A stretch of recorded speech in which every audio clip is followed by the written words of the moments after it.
मुट्ठी में कुछ सपने लेकर भर कर जेबों में आशाएं, दिल में है अरमान यही कुछ कर जाएं कुछ कर जाएं। सूरज सा तेज नहीं मुझ में, सूरज सा तेज नहीं मुझ में, दीपक सा जलता देखोगे।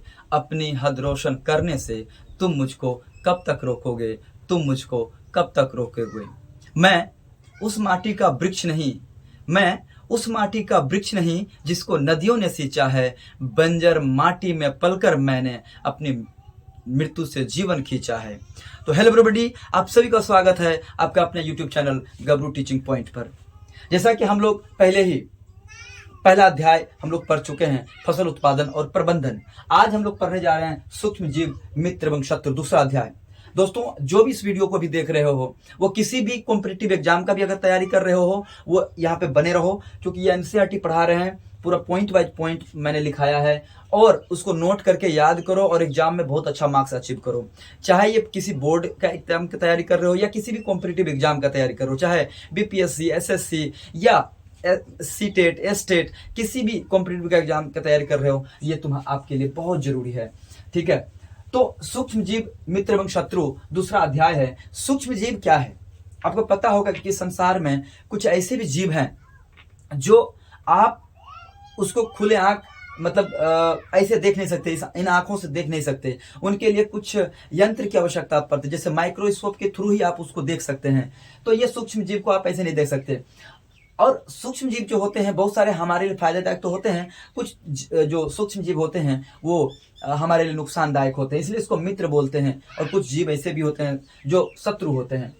अब समझने वाली बात है कि सूक्ष्म जीव जो है कितने प्रकार के हैं। तो सूक्ष्म जीवों का 4 मुख्य वर्गों में बांटा गया एनसीईआरटी में। पहला जीवाणु, दूसरा कवक, तीसरा प्रोटोजोआ और चौथा शैवाल। ये देख लीजिए आप। उसके बाद जो है ये हम देखेंगे कि ये चारों, आप एनसीईआरटी अगर किताब है आपके पास, ये वाली अगर किताब है तो देख लीजिए, ये किताब आपके पास है तो ठीक है। यही किताब का मैं ये चैप्टर पढ़ा रहा हूं और इसमें आप देख लीजिए कैसा है इसका चित्र। ये चारों का चित्र देखना आपके लिए बहुत जरूरी है। आप देख लीजिए, जो पहला है जीवाणु, बैक्टीरिया है, ये देख लो कैसा दिख रहा है। ठीक है, उसके बाद जो है कवक है, तो कवक पे ध्यान दो आप थोड़ा। ये क्या है? कवक है, ये देख रहे हो, ये गाछ वृक्ष जैसा कुछ। ठीक है, उसके बाद आप देखो प्रोटोजोआ, यहाँ पर देखो अमीबा, पैरामीशियम प्रोटोजोआ है। ठीक है, अब उसके बाद देखो शैवाल, ये ठीक है, ये जितने भी आप देख रहे हो ये शैवाल है। स्पाइरो वगैरह देख रहे हो या क्लेमाइडोमोनस देख रहे हो, ये सब आता है शैवाल के खानदान में। ठीक है, तो अब ये 4 प्रकार के हो गया। विषाणु, देखो हम उस चारों में नहीं लिख करके विषाणु को अलग से लिखे हैं, वायरस जिसको हम लोग बोलते हैं। ये क्या है? ये भी सूक्ष्म ही होते हैं, सूक्ष्म जीव ही होते हैं, आप ऐसे देख नहीं सकते, परंतु अन्य सूक्ष्म जीव से अलग होता है थोड़ा।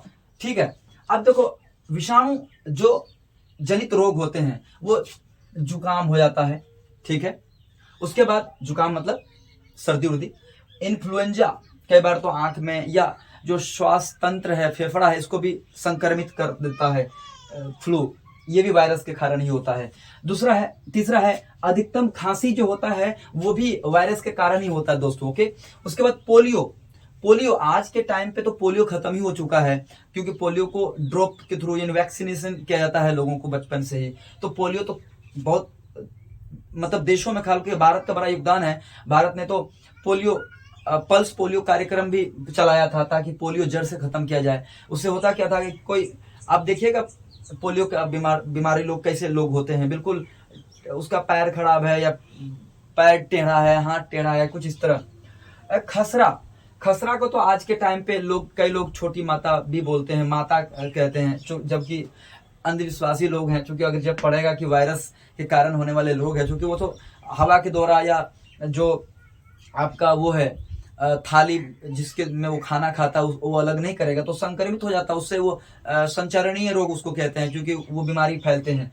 तो ये जो है वायरस जनित रोग है। खसरा भी वो लाल लाल पूरे शरीर पे पड़ जाता है, फोका फोका छोटा छोटा सा उड़ जाता है, वो बहुत ही हानिकारक होता है। ओके, तो ये आपको याद रखना चाहिए। ये सब जितने भी बीमारी है विषाणु से होता है, और पोलियो, खसरा, ये सब। अब जो हम पढ़ेंगे जीवाणु जनित रोग, जीवाणु से होने वाला रोग कौन कौन से होता है? टाइफाइड, सल्मोनेला टाइफी, जो टाइफाइड तो आम खास बीमारी हो गया है। क्षय रोग, टीबी, ये जो है बैक्टीरिया के कारण होने वाले रोग है, टीबी, ट्यूबरकुलोसिस। और अब एक सवाल है भाई कि सूक्ष्म जीव कहाँ रहते हैं, तो आप याद रखिएगा आंख बंद करके कि सूक्ष्म जीव हर जगह पाए जाते हैं। इसलिए हमने ये लिख दिया है, आप ये भी बोल दिए तो गलत नहीं है, लेकिन हम एनसीईआरटी के हिसाब से यहाँ लिख दिए कि यह बर्फीली शीत से गर्म स्रोतों तक हर प्रकार की परिस्थिति में जीवित रहे हैं। मतलब जो सूक्ष्म जीव होते हैं उसके लिए हर तरह की परिस्थिति सही है, जीवन जीने के लिए सही है। बर्फीला मतलब ठंडा इलाका से लेकर गर्म तपती इलाका तक भी जो सूक्ष्म जीव हैं वो अपना जीवन सरवाइव कर सकता है हर तरह की परिस्थिति में, ठीक है। उसके बाद है सूक्ष्म जीव और हम। देखो सूक्ष्म जीव और हम, अभी हम लोग पढ़ेंगे मित्रवत सूक्ष्म जीव जो होते हैं वो कौन होते हैं, और सूक्ष्म जीव और हम, हमारे जीवन में सूक्ष्म जीव का कितना बड़ा उपयोग है। अभी पढ़ोगे भी यहाँ पे कि सूक्ष्म जीव का उपयोग क्या क्या है या कहाँ कहाँ इसका उपयोग होता है, तो आपका आंख खुला रह जाएगा, क्या इतना बड़ा प्रयोग आज के टाइम पे सूक्ष्म जीव का है। बिल्कुल है। तो आज के टाइम में आप जब वो खाते हो दही, तो दूध में थोड़ा जोड़न डालते हो, जोड़न हम लोग बोलते हैं, आप क्या बोलते हो कमेंट कीजिएगा, जोड़न बोलते हैं, और वो जोड़न थोड़ा डालते हैं लेकिन पूरे दूध को दही बना देता है। मतलब क्यों, आपको पता है उसमें बैक्टीरिया होता है, वो जो थोड़ा जोड़न डाले थे उसमें लैक्टोबैसिलस बैक्टीरिया होती है।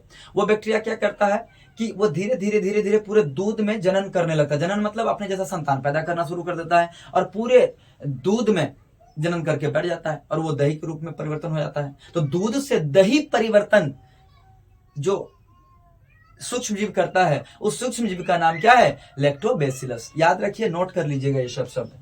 सारा चीज लिखाया नहीं जा सकता है, बहुत सारा चीज बोल के भी बताया जा सकता है। सूक्ष्म जीव और हम के बारे में समझ में आ गया। अभी आप पढ़ोगे कि ये पर्यावरण को साफ और स्वच्छ रखने का बहुत ज्यादा जो अगर हम श्रेय दें तो वो सूक्ष्म जीव का है, ठीक है।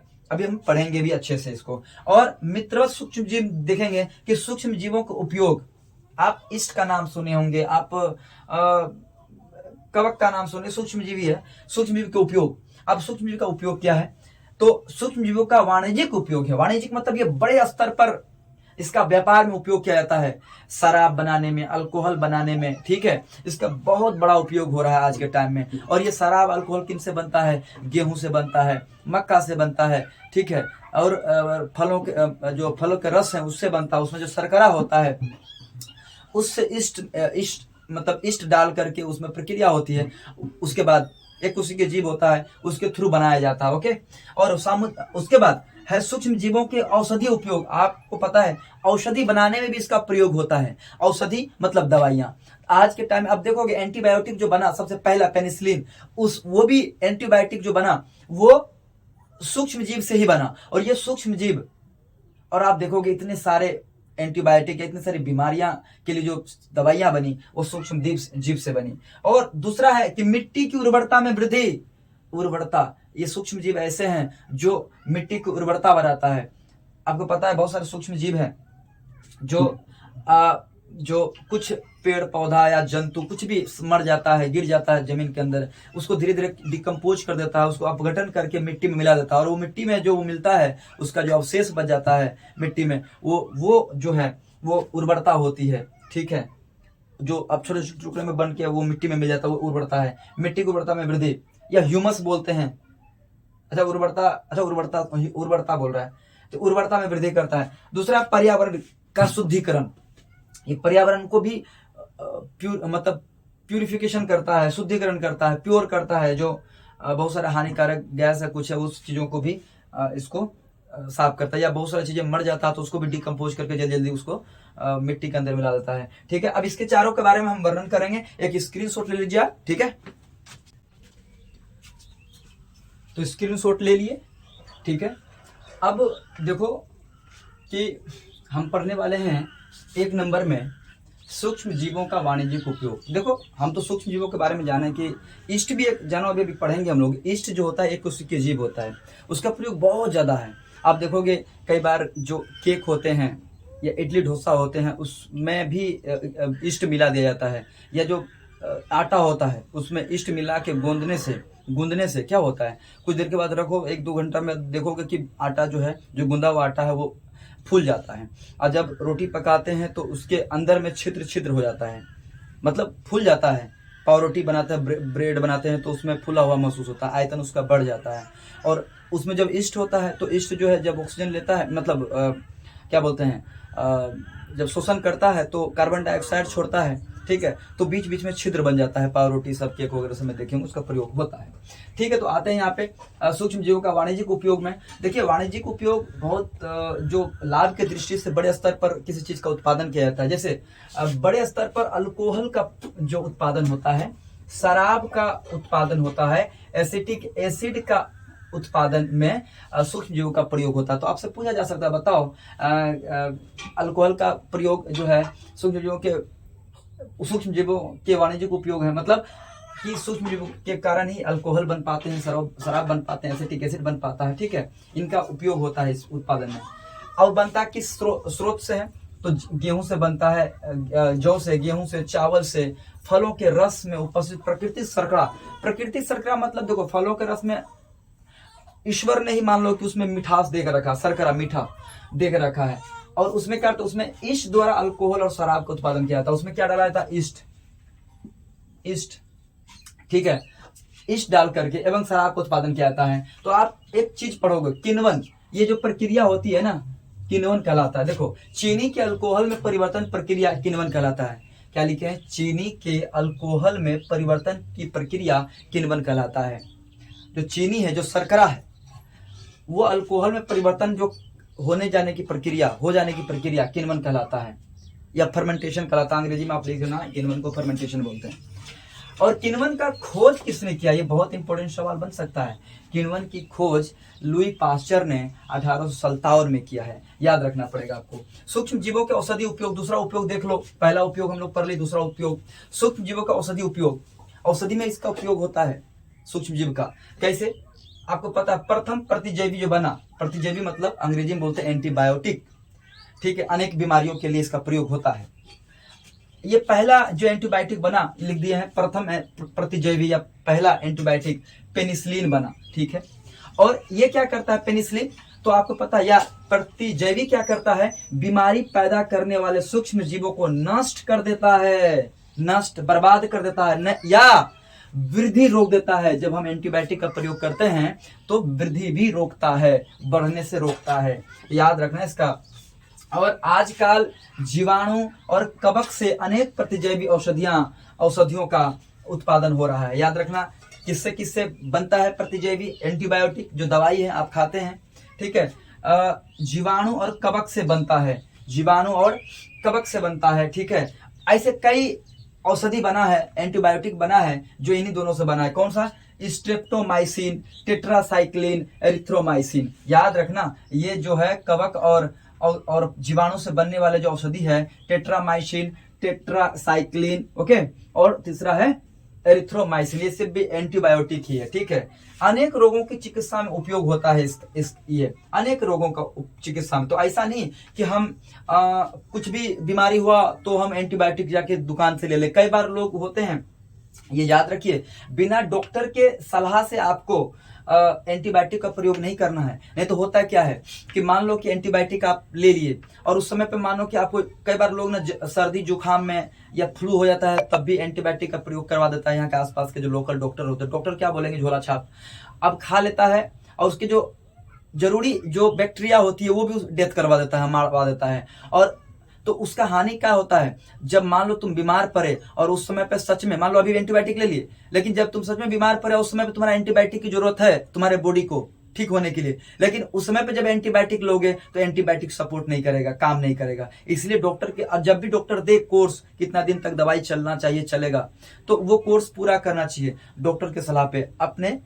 सलाह पे नहीं कि अपने मन से जाकर के एंटीबायोटिक ले ले। जैसा कि हम लिखवा दिए यहाँ पे कि एंटीबायोटिक का प्रयोग जो है ना अनेक प्रकार के चिकित्सा में होता है, बीमारी में होता है, तो आप जाके ले लिए, ऐसा नहीं करना है। और याद रखना कि प्रथम जो पहला एंटीबायोटिक था पेनिसिलिन था, याद रखना है। और उस पेनिसिलिन को बनाया कब गया, 1929 में। बनाने वाला कौन, अलेक्जेंडर फ्लेमिंग। तो अलेक्जेंडर फ्लेमिंग ने 1929 में पहला प्रतिजैविक यानी एंटीबायोटिक पेनिसिलिन बनाई गई। तो ये याद रखें, पहला प्रतिजैविक का नाम क्या है, एंटीबायोटिक का क्या नाम है, पेनिसिलिन, ठीक है।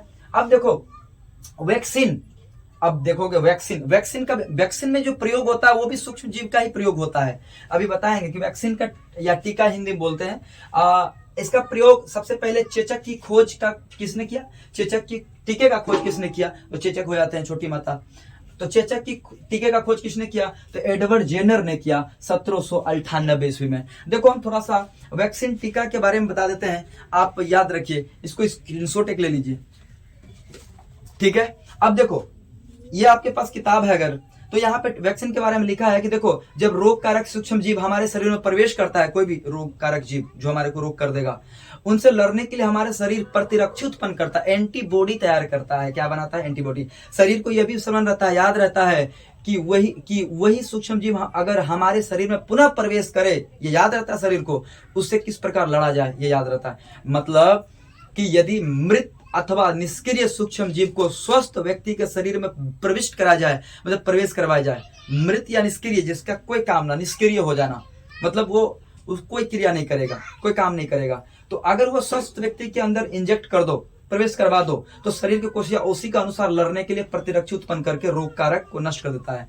तो देखो शरीर की कोशिका जो है उसी के अनुसार लड़ने के प्रतिरक्षा उत्पन्न करके लड़ने के लिए प्रतिरक्षा एंटीबॉडी तैयार कर लेता है। मान लो कि एक बॉर्डर है, समझने के लिए हम बता देते हैं, एक देश है, देश में बीएसएफ के जवान होते हैं, बॉर्डर सिक्योरिटी फोर्स रहते हैं, ठीक है। और वो बॉर्डर सिक्योरिटी फोर्स क्या काम करता है कि विदेशी कोई खुफिया कोई व्यक्ति या कोई आतंकवादी घुस ना जाए, तो अगर घुस जाएगा तो उसकी सुरक्षा के लिए कौन है? बीएसएफ है। उसी प्रकार मान लो हमारे बॉडी में जब इंजेक्ट करवाते हैं निष्क्रिय और मृत जीव सूक्ष्म जीव, और उसको याद रहता है कि अगर कोई बाहरी बीमारी अगर हमारे अंदर प्रवेश कर रहा है तो उस चीज को क्या करेगा? उसको वो मार देगा। बीएसएफ का काम जिस प्रकार मारना होता है उसी प्रकार वो मार देता है, ठीक है। तो इतनी बात समझ में अगर आ गई है तो आगे की तरफ हम लोग चलते हैं, ठीक है। और ये किसने खोज किया है? चेचक की टीके का खोज किसने किया? एडवर्ड जेनर ने किया। ये आपको याद रखनी है, इसको जल्दी जल्दी मिटा लीजिए, मात्र एक दो जो बातें हैं वो पढ़ने वाली है, ठीक है। हम जल्दी चलो एक स्क्रीनशॉट ले लिए हो तो ठीक है, अदरवाइज हम मिटाते हैं। देखो कि और देखो एक हम दो प्रयोग बता दिए सूक्ष्म जीवों का प्रयोग, एक तो सूक्ष्म जीवों का वाणिज्यिक उपयोग है, दूसरा सूक्ष्म जीवों का औषधीय उपयोग है, और तीसरा याद रखना है, तीसरा क्या आपको याद रखना है? मिट्टी की उर्वरता में वृद्धि। मिट्टी की उर्वरता में वृद्धि, ठीक है। मिट्टी की उर्वरता में वृद्धि। देखो मिट्टी में अब पता है आपको कि जो मिट्टी में उर्वरता बनती है, तो आपको पता है कि जो नाइट्रोजन गैस होती है, स्थिरीकरण होता है, फिक्स होता है मिट्टी के अंदर। वो कैसे होता है? राइजोबियम बैक्टीरिया के कारण।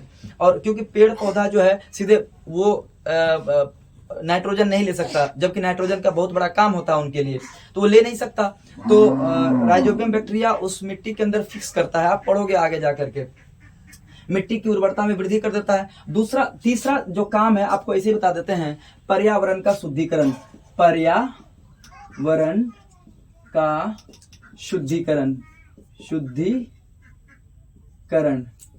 पर्यावरण का शुद्धिकरण। देखो इसका महत्वपूर्ण काम है सूक्ष्म जीवों का, पर्यावरण का शुद्धिकरण। अब देखना कि कोई भी पेड़ पौधा गिर गया, जंतु गिर गया, पादप गिर गया, जमीन के अंदर मर गया, वो क्या करता है? पेड़ पौधा जो सूक्ष्म जीव होते हैं उसको सड़ा गला करके मिट्टी के अंदर डिकम्पोज कर देता है, अपघटित कर देता है, उसको मिला जुलाकर ह्यूमस का निर्माण करता है। और वो ह्यूमस पेड़ पौधा के लिए रामबाण साबित होता है। ठीक है दोस्तों, आज का पार्ट इतने ही तक। सेकंड पार्ट में पूरे चैप्टर को कंप्लीट कर देंगे। बने रहिए और अपने दोस्तों तक इस वीडियो को भेजिए ताकि सही चीज आप तक पहुंच सके। जो मेहनत है आप भी मेहनत कीजिए, हम भी मेहनत करेंगे, साथ मेहनत करके एक अच्छा रंग दिखाएंगे। तो बने रहिए आप मेरे वीडियो में, और अगर अच्छा लगे तो लाइक शेयर सब्सक्राइब जरूर कीजिए। अदरवाइज हम तो ऐसे वीडियो में बोलते नहीं है, पर कोशिश कीजिए कि करें। धन्यवाद।